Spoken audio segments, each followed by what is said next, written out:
இறுதிக் கட்டத்தை எட்டிவிட்டாய்.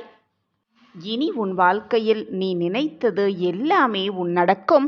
உன் வாழ்வில் நல்ல திருப்பம் ஏற்படப் போகிறது. அந்த திருப்பத்தை நான் உனக்காக ஏற்படுத்தப் போகிறேன். நான் எப்பொழுதுமே உன் அருகிலேயே இருந்து கொண்டிருக்கிறேன். உன்னுடைய இதயமே என்னுடைய இருப்பிடம்.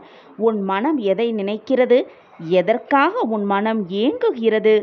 எது கிடைத்தால் உன் வாழ்வு சந்தோஷமாக இருக்கும் என்று நீ ஆசைப்படுவது எல்லாமே உனக்கு நான் நிகழ்த்தி வைப்பேன்.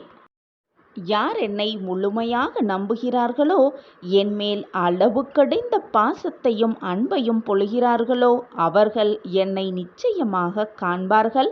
அவர்கள் முன்பாக நான் அவர்கள் கண்களுக்கு தெரியும்படி அனைத்து அற்புதத்தையும் செய்வேன்.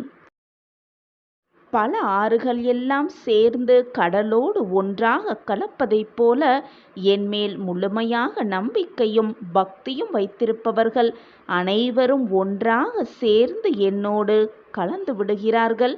சாயப்பாவின் ஆசிர்வாதம் எப்பொழுதும் அனைவருக்குமே கிடைத்து கொண்டு உலகத்தில் செய்ய வேண்டிய வேலையை, செய்ய வேண்டிய கடமையை செய்யாமல் இருக்கக்கூடாது.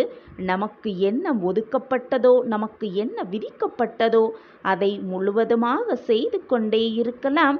மனதை மட்டும் நம்பிக்கையோடு சாய் பாபாவில் முழுமையாக வைத்துவிட்டு நம் செய்ய வேண்டிய கடமையை செய்து கொண்டே இருக்கலாம். நம் வாழ்க்கையில் அனைத்தையும் அள்ளி அள்ளி கொடுக்க சாயப்பா எப்பொழுதுமே நமக்கு துணையாக இருப்பார் என்ற நம்பிக்கையோடு நல்லவர்களுக்கு தீங்கு வருவது, நல்லவர்களுக்கு துரோகம் நடப்பது, நல்லவர்களுக்கு கெடுதல் வருவதை எப்பொழுதும் சாயப்பா அனுமதிக்கவே மாட்டார்.